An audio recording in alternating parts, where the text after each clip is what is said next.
بسم اللہ الرحمن الرحیم۔ وضو ٹوٹنے کے حوالے سے ایک دوست نے سوال کیا کہ اکثر گاؤں دیہاتوں میں عورتوں کے ذہن میں یہ خیال ہوتا ہے کہ اگر ہمارا سر ننگا ہو جائے تو اس سے وضو ٹوٹ جاتا ہے، یا کسی غیر محرم کی نظر ہمارے سر کے اوپر پڑ جائے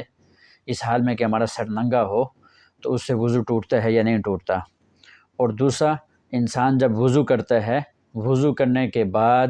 وہ کپڑے تبدیل کر لے تو اس سے وضو ٹوٹتا ہے یا وضو نہیں ٹوٹتا۔ تو یاد رکھیں، سب سے پہلے ان چیزوں کو دیکھنا چاہیے کہ کون سی چیزیں ہیں کہ جو احادیث کے اندر جن کے متعلق آیا ہے کہ ان سے وضو ٹوٹ جاتا ہے۔ ان میں سے اگر کوئی انسان ٹیک لگا کر سو جاتا ہے، یا منہ بھر کے قے ہو جاتی ہے،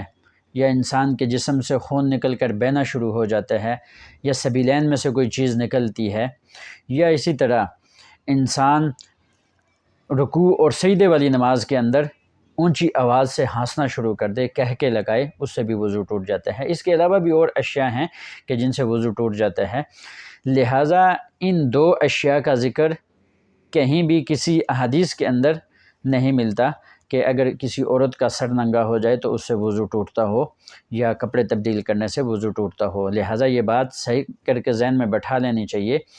کہ عورت کے سر کے ننگا ہونے کی وجہ سے وضو کبھی بھی نہیں ٹوٹے گا۔ ہاں، البتہ عورت کو یہ کوشش کرنی چاہیے کہ اپنے سر کو ہمیشہ ڈھانپ کر رکھے تاکہ کسی غیر محرم کی نظر اس کے سر کے اوپر نہ پڑے۔ اور اسی طرح اگر کوئی وضو کرنے کے بعد کپڑے تبدیل کر لیتا ہے تو اس سے بھی وضو نہیں ٹوٹتا۔ اللہ تعالی ہمیں سمجھنے کی توفیق عطا فرمائے۔